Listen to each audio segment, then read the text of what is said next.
I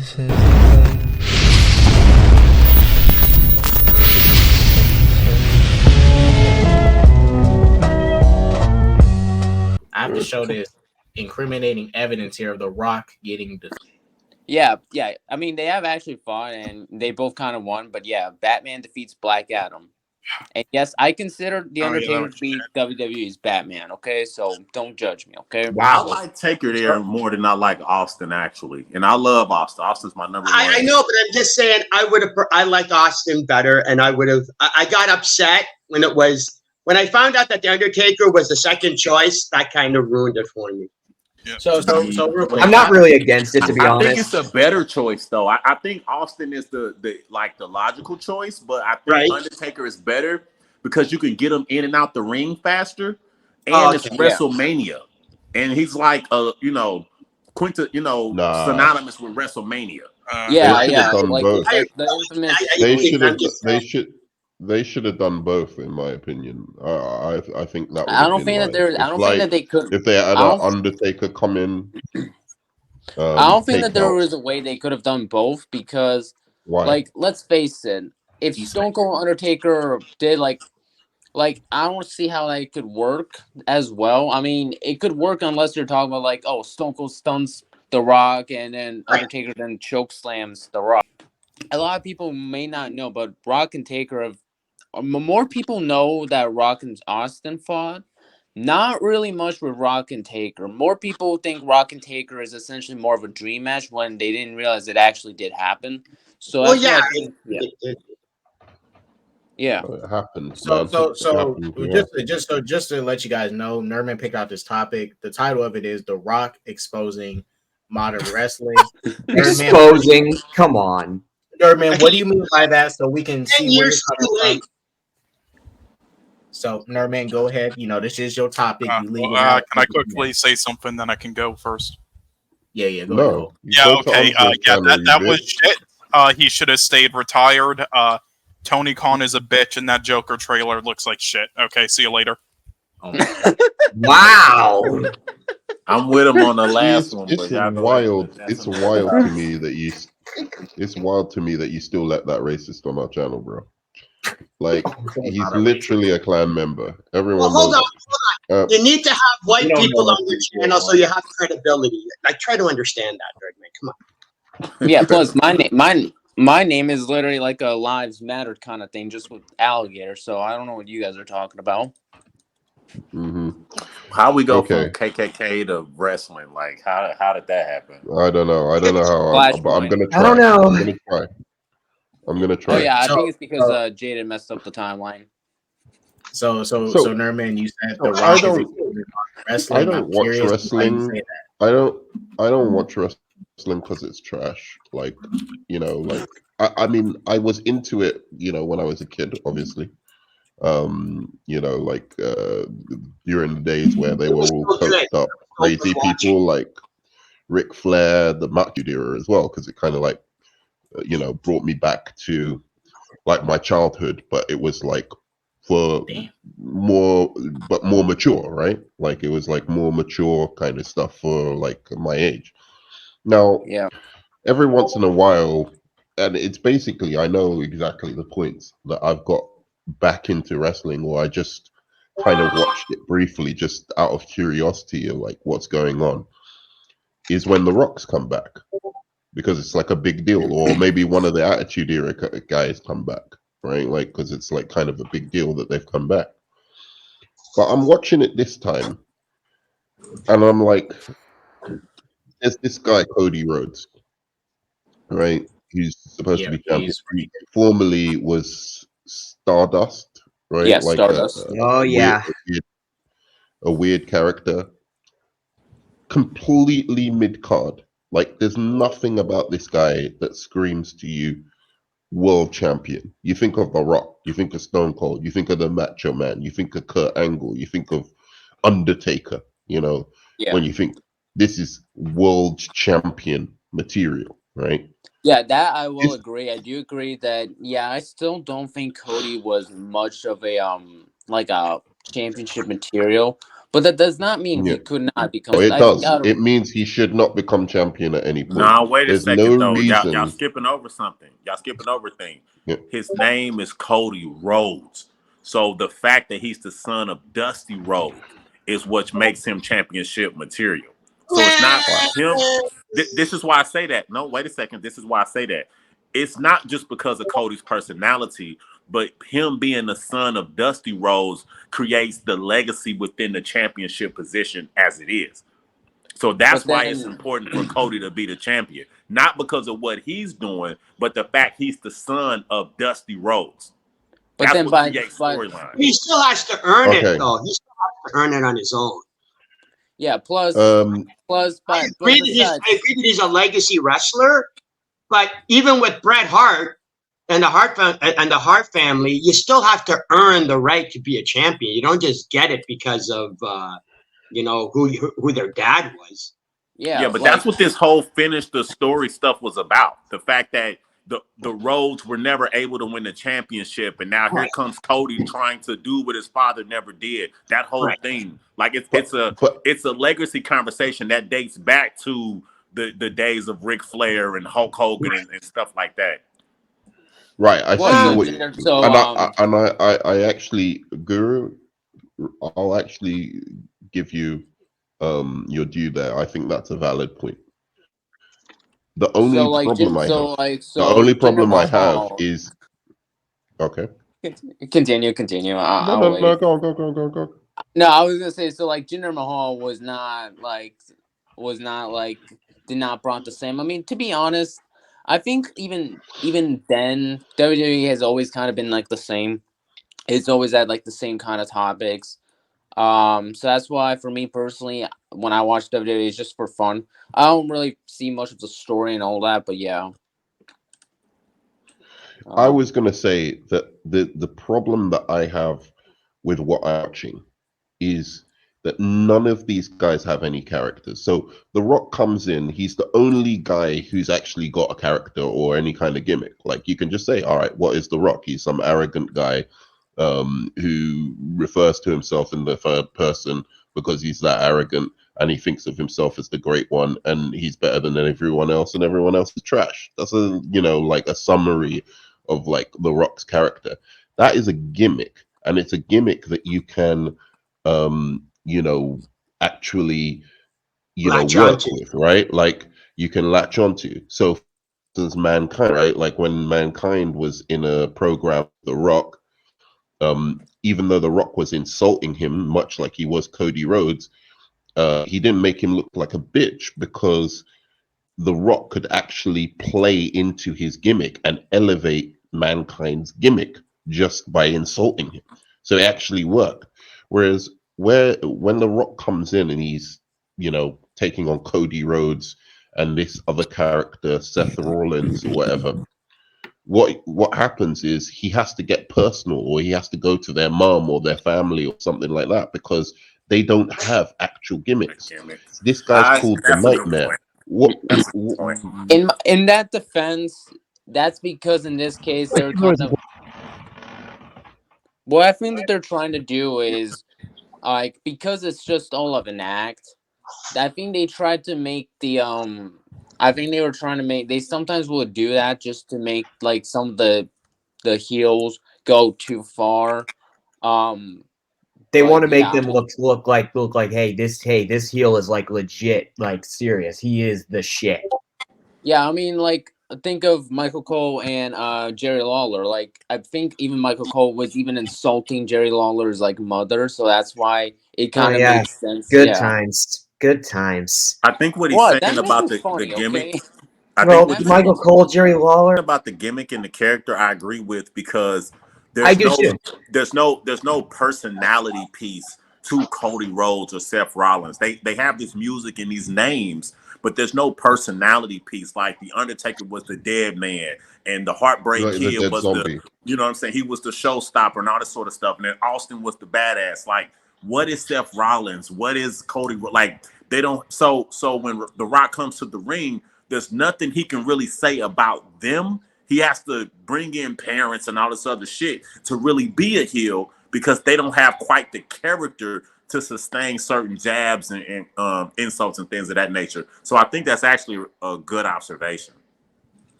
No, it really is, because that is the heart of wrestling. In the end of the day, you know, like people say that The Rock, right, didn't do wrestling properly because the idea was the heel or the, you know, babyface or whatever is supposed to bring up their opponent. They're not supposed to put them down. But The Rock actually subtly, like even in the Attitude Era, when he was taking on Kurt Angle, when he was taking on any gimmick that actually worked, right, like say Stone Cold or The Undertaker, he tear them apart on the mic, like not necessarily they couldn't come back. They were good at coming back at him as well, but he would tear them apart, like in terms of like just, you know, like taking the piss out of Undertaker's gimmick or whatever. But the point was that was actually putting over the gimmick, right? Like at the same time, even though he's insulting it, he's putting it over by, you know, acknowledging it as that gimmick, rather than having to go, oh, you know, the Undertaker, you know, there's this thing that they do nowadays, like it's kind of like from CM Punk maybe era or something, where it's about getting personal, taking jabs at the actual person, insulting, you know, like because there's no gimmick there. I see where you're going with that. They have to insult the person because there's no gimmick to insult. The gimmick is not over. The person may be popular amongst the fans, but there's no gimmick that's over. Therefore, to insult the person, you have to talk about some shit that happened online or the person's wife or some shit like that, because the actual gimmick of the wrestler is not strong enough to really compel people to really care about what you're saying about them. Right, exactly. Okay. And you know, they go around with these kind of monikers like the Nightmare, Cody Rhodes. It's like, what's nightmarish about this guy? I don't understand. What is it? Just because he's making it the opposite of his dad, the American Dream? But like, you're the American Nightmare, then be a nightmare if that's what your gimmick is. Or Seth freaking Rollins, or even, you know, like Drew McIntyre, the Rock's cousin. Like he calls himself the High Chief or whatever. The Tribal Chief. Tribal Chief. And I get that, like that's at least somewhat of a gimmick, but really the guy's gimmick was he was the world champion. That was it. Like that he could say, I'm the world champion and I've been the world champion for this amount of days. Once that's over, bro, that's it. Once Cody's story is over, that is it. What is he going to do now? He's finished his story. Wait a second. You know what could solve this problem? Because I think you are touching on something that exposed modern wrestling. You know what could solve it? Managers. That's what managers are for. If you can have somebody go out there and talk for you, your manager can help put your character over. That's why Yokozuna had a manager, and initially The Undertaker had a manager. Brock Lesnar had a manager. Even with Roman Reigns, when you broke down Roman Reigns, the reason why his gimmick is somewhat understandable is because he has Paul Heyman. My name is Paul Heyman. The wise so managers, I think managers go a long way in this sort of conversation to help get characters and gimmicks over, because they can kind of create a mystique about a particular character outside of what their personable, you know, image is. So I think they should bring back managers. Yeah. They need I also like how you use the term mystique, and we covered X-Men, so hey. That was a good tie-in, huh?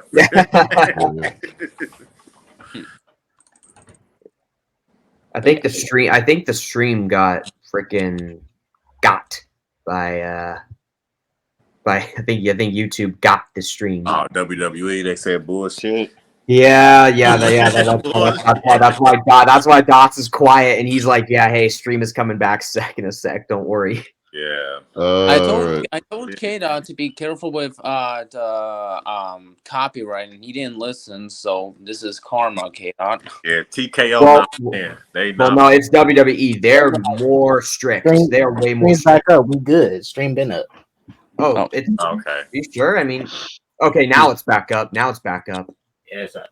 I'm clipping this live anyways. So that's why I don't really care if they catch it correct. But I think to go back to it, like everyone is trying to be CM Punk now, and like I was talking about like CM Punk earlier. I'm not the biggest fan of CM Punk, but like he had a gimmick that he could pull off, which was that he breaks the fourth wall. Like he tells people what's going on in the inside behind the doors of wrestling.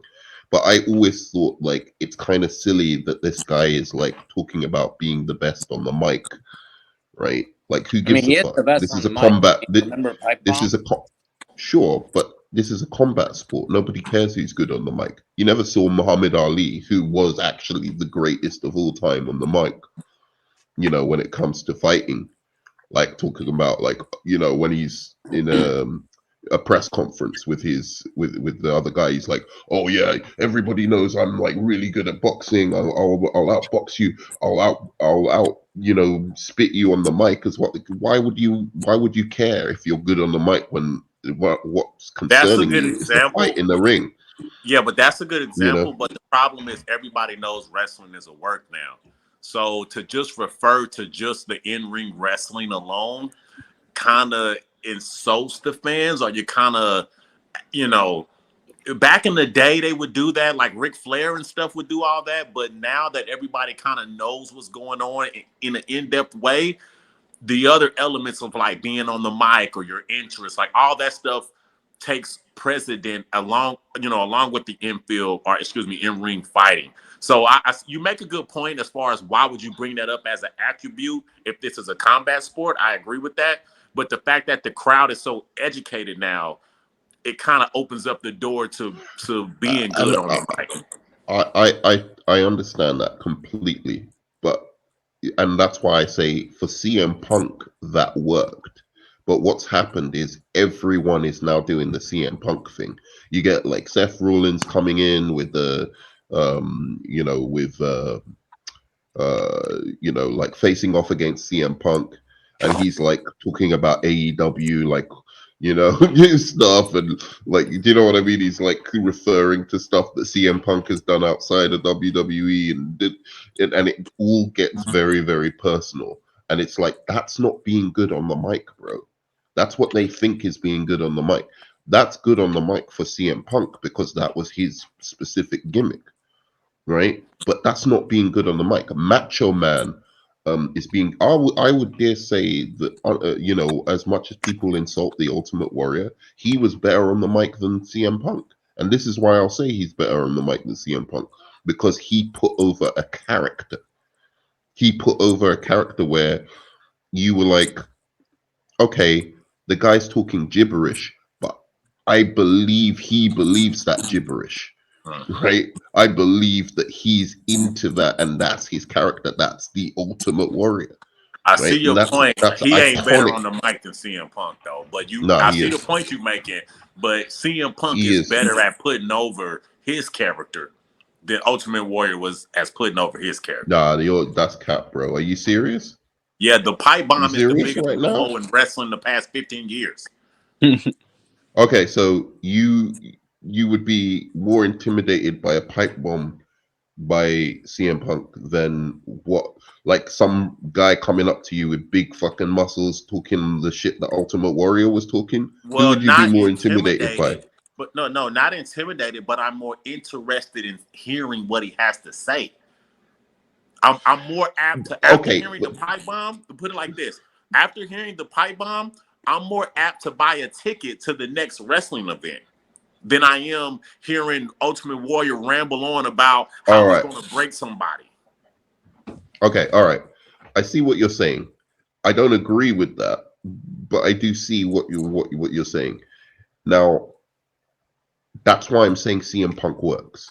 CM Punk, as much as I don't necessarily dig him as a wrestler, he's not of my generation and stuff like that, I see why he works.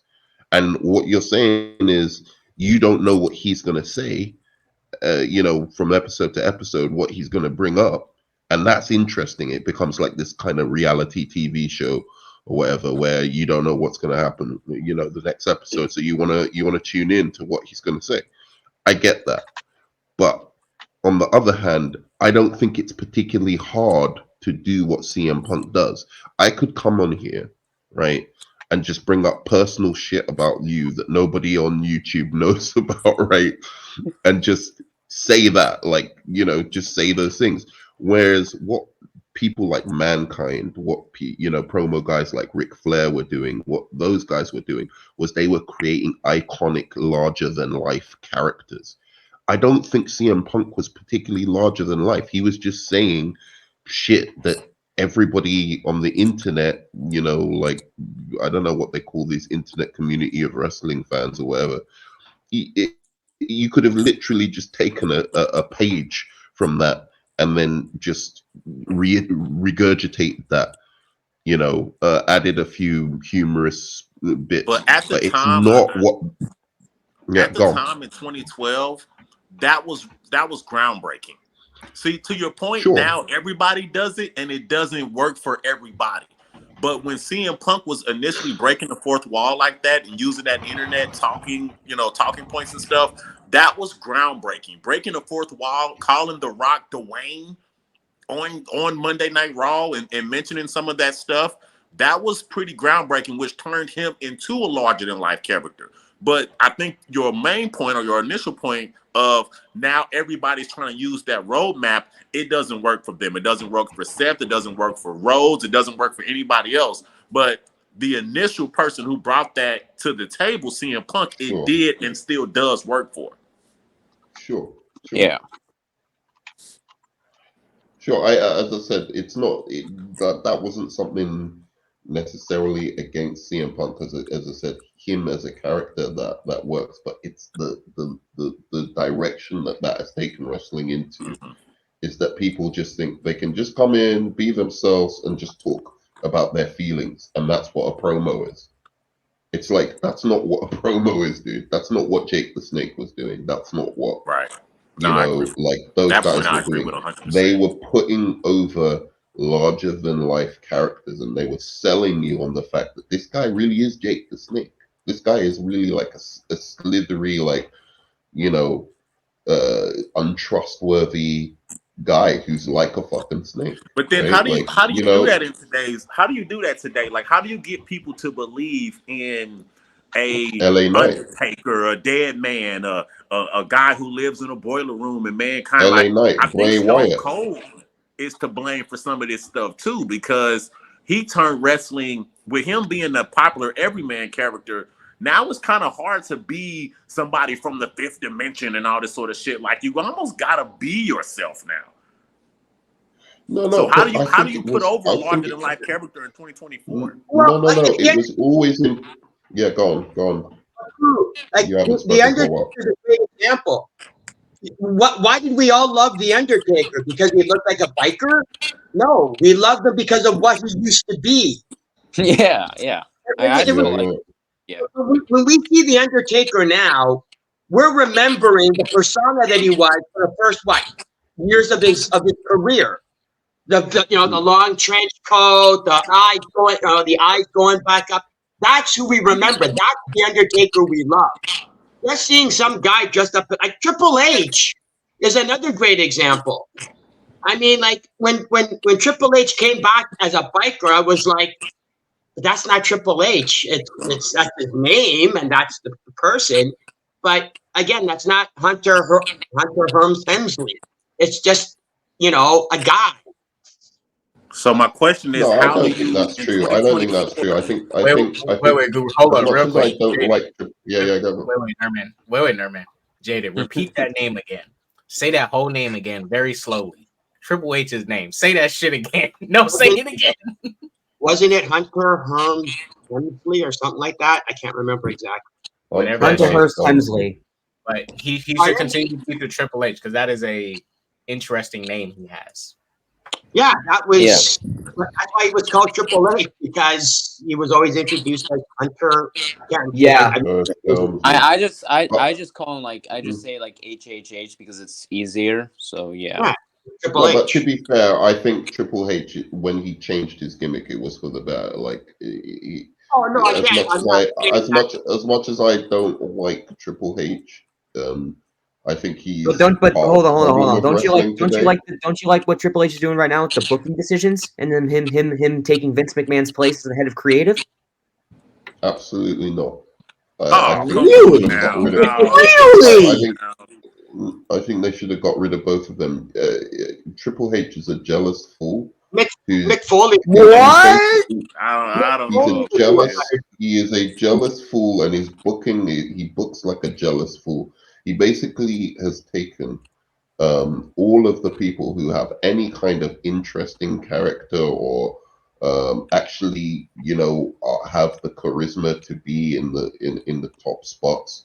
Look at how he's booking LA Knight. He's having flashbacks every time he sees an LA Knight or a Dean Ambrose or a Bray Wyatt. He has flashbacks to the Attitude Era and remembers being the worst out of all of the top guys. Everybody knows Undertaker's better than Triple H. Everybody knows Mick Foley's better than Triple H. Everybody who's real knows Kurt Angle is better than Triple H, let alone The Rock and Stone Cold. And yet he tries to make himself out like he was the third guy of the Attitude Era, which he was, only because he was married to, whoever he was married to. Because it weren't because of how interesting his character was. And now you clearly see it. The people he puts over, and this is why everyone loves him, because he puts over these internet darlings, right? Like from other companies, which is fine. You can put them over, and they're good at doing their little gymnastics in the ring and whatever they do, right? But they don't have actual characters, and not everybody can be Shawn Michaels. If everybody is Shawn Michaels, then Shawn Michaels isn't special anymore. You know what I'm saying? It's like that's the people I like putting Triple over H. these days. I like what he's doing. I like somebody he using old school I principles. agree. He's using old school principles. He's kind of getting rid of all of that bench, way of booking, the repetitive bullshit that we've been seeing for 25 years. It's sort of refreshing to see some of the old school things come back. And Triple H has been doing this since NXT. So what old school thing? What old school things? What star has he created? He just got he just got like full power. He's but look been at NXT. in No, power when for you the ask for last stars, 10 years, bro. When you ask for stars, look at like 2015, 2016 NXT. When he was booking all of those stars down there who ended up coming up into the roster. What star? What star? It was a bunch. It was a bunch of them. Give me an example. I'm trying to think. I don't know all their names. I'm trying to think, bro. I just don't know their names off the top of my head because they changed their names. But I remember if he Finn Balor was one of them. Yeah, Finn Balor was one of them. Oh, Finn Balor. Kevin Owens. He's really amazing. Kevin Owens. Who else? Kevin Owens and Finn Balor. Sami Zayn. Sami Zayn. Are we? Dude. But Vince killed all these people. He killed them. There's some women too. There was some women too that he had. Becky, Sasha, Charlotte, Bayley. Thank you. All the whole women's revolution came through. Yes. NXT. Who cares about a women's? This is wrestling, bro. What we talking women's about? Wrestling is a part revolution. Of it. It's as good as it's ever been. Yeah. Wow. And also, here's another thing people kind of forget about the NXT days. When NXT in like 2017, 18, 19, see what you will about 19, but there were some amazing shit that went down with the women in NXT in that day. And I remember one in particular in 2019, the women's fucking War Games match in NXT TakeOver. That shit fucking ruled. And I will continue to defend that specific War Games in NXT in 2019. Yeah, let's not dismiss the women. All right. I'm not dismissing the women. This is an important point. When I went to WrestleMania 2 years ago here in Dallas, the one that Austin had his match with Kevin Owens, the best match of the night was the Bianca Belair match with what's her name? Becky. That was the best match of the night. The entire crowd popped. Everybody was everybody was out of their seats at the end of that match. It was the best match of the night. Okay, let me take you back to a time, right? Lita. Mickey James, what was her name? The main one, the one who Mickey James was copying. Fuck, what's her name?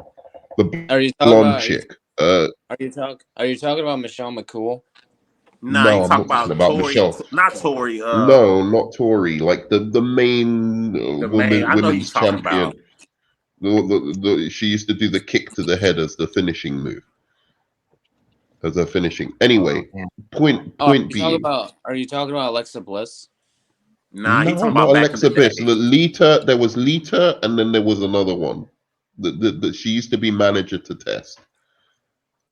Yeah, I don't know. I know it. I just can't. Damn. See, this is what I'm talking about. I'm talking about with wrestling fans who, like Johnny Come Latelys. No, I'm joking, guys. But, I remember. It's been so long. Yeah, but no. Okay, let me take you back to that time. There was not only good matches by women in the ring, right? Which didn't, have to be some women's revolution or whatever. It was just like good matches with women. But they actually had stories and characters, bro, that brought you in. When you saw that Mickey James versus, I can't remember this chick's name for the life of me, but this match that they had at WrestleMania, that was one of the ones that stole the show. Everyone was into it, right? The reason that match was so good was because of the promos before, because of the build up to it. Like, you can have all of these matches with people doing all these great fucking moves and stuff like that, that they're doing these days. And I will admit, the wrestling in ring possibly has never even been better. But they don't have stories behind them to hook you in. They don't. And that's where Triple H comes in. He's coming back with stories. He's not coming AEW has that coming problem. Back with stories. That's the thing about Triple H. He's putting the story back into the wrestling. You need characters who you care about to pull off those stories. When Jake the Snake takes on Macho Man, it's much more interesting than any of this gymnastics shit that you're seeing these days, because these guys were characters that you wanted to see compete against each other. You wanted to see what would happen if the crazy guy goes against this guy who just instills terror, the guy who can't be scared. He's so insane he can't be scared at all by anything, going against the epitome of fear. That was a clash that you want to see, right? I don't give a fuck about Sami Zayn taking on Seth Rollins, right? Because they don't have, even if there was a story to it, they don't have the characters to pull off that story where I give a fuck. That's what I'm trying to get at. It's not just about, let's make a storyline about this, and put these guys in. You need the right person. A person like LA Knight, a person like Dean Ambrose, a person like Bray Wyatt. Those are guys who can pull off those stories. And guess what happens to them? They get booked like shit by Triple H. And I'll give you Kevin Owens. Kevin Owens has a bit of a character, and I quite like Kevin Owens. I don't know how or why Triple H has warmed to him, but that's the only guy I see who, Triple H just started booking without Vince's interference. So we got to give Triple H a little leeway. Yeah, man. I agree. Without Vince interfering, Vince would, Triple H would be going one direction and Vince would cut in and go another. That's how you get motherfuckers like Austin Theory. Yeah. Dealing with Vince. Perfect example is the Raw after WrestleMania last year. I'll tell you another guy who's good though. Logan Paul. He's another guy who's good. He's good. He's got great character, great in-ring stuff, but like he knows, not only does he know how to put over his character outside of the ring, like with his promos. They're not like the greatest promos in the world, but he can put himself over. Like, and Pat McAfee as well, like whatever. On the mic. But Pat he puts himself over in the ring,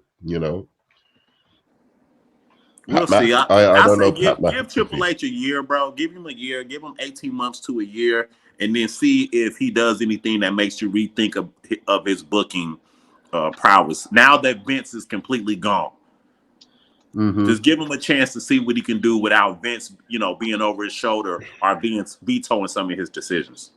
Yeah. But it tells me everything. It tells me everything that Vince saw Roman Reigns as the guy, and Triple H saw Seth Rollins as the guy, and none of them saw Dean Ambrose as the guy. That shows me none of them should be the guy, by the way. Dean Ambrose should just be like a Rowdy Piper or something like that. I'm not saying Dean Ambrose should have been the guy.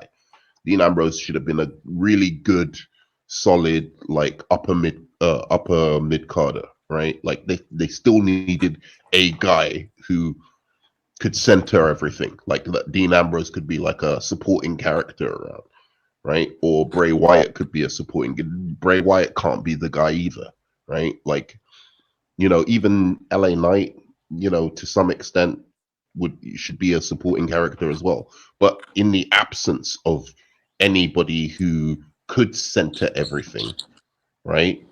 Those guys got booked horribly. And the fact is that Triple H, I saw when Dean Ambrose was on the come up, he was basically booking it so that Seth Rollins looked good, so that Seth Rollins was winning all the matches.